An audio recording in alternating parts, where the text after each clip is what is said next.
Julia پیسٹرانا 1834 میں Mexico میں پیدا ہوئی۔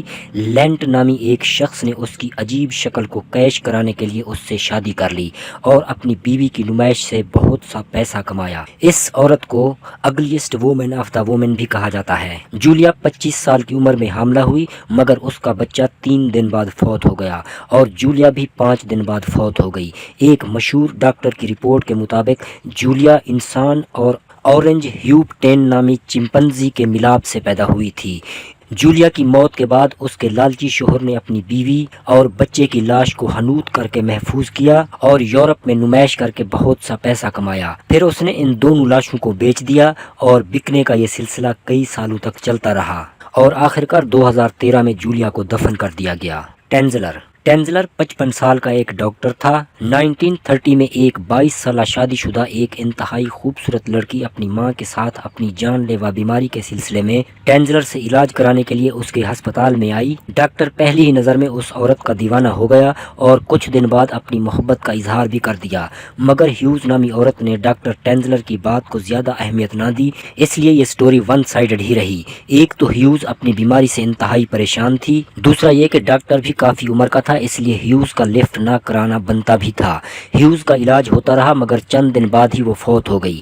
اس کی موت کے 2 سال بعد ڈاکٹر ٹینزلر نے اس کی لاش کو قبر سے نکالا اور اپنے گھر لے آیا۔ اس نے ہڈیوں کو مختلف تاروں سے جوڑا، آنکھوں والی جگہ پر شیشے والی آنکھیں لگائیں، وگ، جیولری، دستانے اور کپڑے پہنانے کے بعد اس کی بو سے بچنے کے لیے پرفیوم بھی چھڑکا۔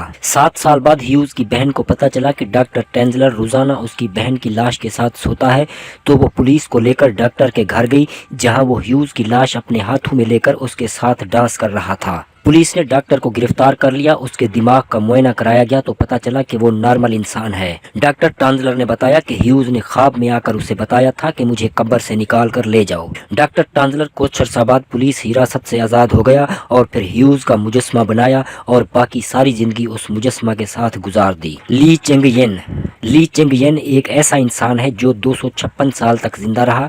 یہ بندہ 1677 کو چائنا میں پیدا ہوا اور پہاڑوں سے مختلف قسم کی قیمتی جڑی بوٹیاں اکٹھا کرنے کا کام کرتا تھا۔ یہ بندہ اپنی زندگی میں اپنی 23 بیویوں کی موت کو دیکھ چکا تھا اور جب یہ فوت ہوا تو اس کی 24ویں بیوی ابھی تک زندہ تھی اور اس کی عمر 60 سال تھی۔ لی چنگ ین 6 مئی 1933 کو فوت ہوا۔ رائے سلیوین ورجینیا میں شننڈوہ نیشنل پارک میں گارڈ تھا۔ اس نے 71 سال کی عمر میں 1983 میں خود کو گولی مار کر خودکشی کی تھی کیونکہ وہ محبت حاصل کرنے میں ناکام ہو گیا تھا۔ اس پر 1942 میں آسمانی بجلی گری، پھر 1969 میں آسمانی بجلی گری، پھر 1970 میں، 1973 اور 1976 میں بھی اس پر آسمانی بجلی گری مگر وہ بچ گیا۔ اتنی مرتبہ آسمانی بجلی گرنے کی وجہ سے اس کا نام gains book of world record میں بھی شامل ہے۔